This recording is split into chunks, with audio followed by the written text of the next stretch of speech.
Okay, we have an audience question that's sort of on a different angle of this. More worried about what happens when we do have a lot more EVs. This is from Kathleen Duggan, and she asks, with a growing increase in electric vehicles and chargers, how is the power grid going to keep up in the coming years with the highest demand it has ever seen?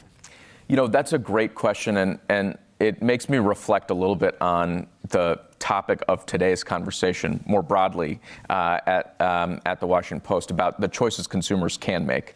There are a lot of choices consumers can make, right? They can go to the new car lot or the used car lot and they can decide whether to buy an EV or not to buy an EV. They can make a choice during the middle of the day whether to jump in a passenger vehicle or to jump in public transit.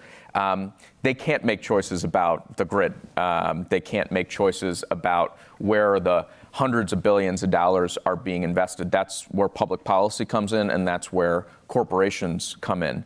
I think on grid investment, we're moving in the right direction, but we're not all the way there.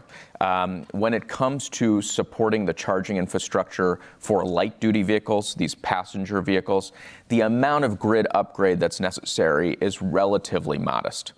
And I think the grid rules have kept up with being able to make that investment because the upgrades are not as substantial.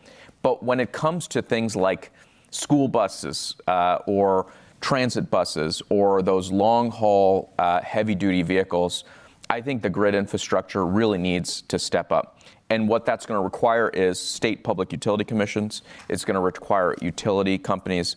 And it's going to require catalytic funding from the federal government, which we are providing to help boost that capacity along. We have, for the first time, really in my experience, the folks who work on the grid in the federal government and the folks who work in transportation in the federal government spending a whole bunch of time together to help do the planning of where those upgrades need to take place, how much that's going to cost, how to think about who pays for it, and to support public utility commissions and utilities in making those decisions. But this is the time when the utility companies and the auto companies need to be spending a lot of time together. They increasingly are.